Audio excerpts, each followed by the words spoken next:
Χτες μαλλιοτραβήχθηκε ο Ζαγορίτης με τον Τσιτουρίδη. Πριν βγει έξω ο Τσιτουρίδης αναμαλιασμένος και κάνει τις δηλώσεις, έγινε χαμός. Παρακαλώ. Ναι, καλημέρα σας. Καλή σας μέρα. Το γραφείο του κύριου Τσιτουρίδη, έτσι. Ναι. Καλημέρα, τηλεφωνώ από το γραφείο του Λευτέρη του Ζαγορίτη. Ναι, πείτε Ο μου. Μίλτος ο Τερερές είμαι, τι κάνουμε. Καλά, εσύ. Μια χαρά. Πείτε μου. Σχετικά είναι αυτά βέβαια. Ναι, ακριβώς. Παίρνω να σας ζητήσω το λόγο. Για ποιο πράγμα? Το λόγο που ο κύριος Τσιτουρίδης χθες το βράδυ με χαστούκισε.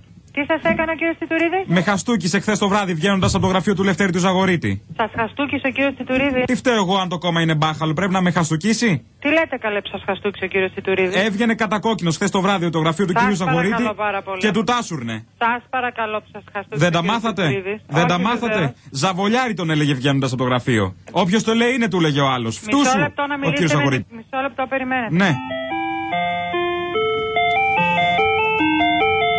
Κύριε Περερέ. Ναι. Περερές Μίλτος. Μαζί δεν μιλούσαμε?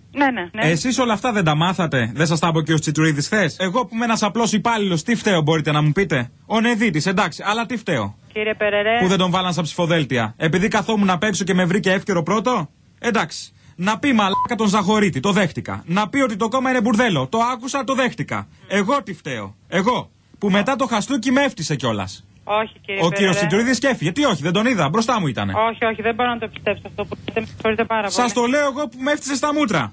Δεν το πιστεύω. Και είχε φάει και ρέγκα. Ορίστε. Κύριε Πέρε.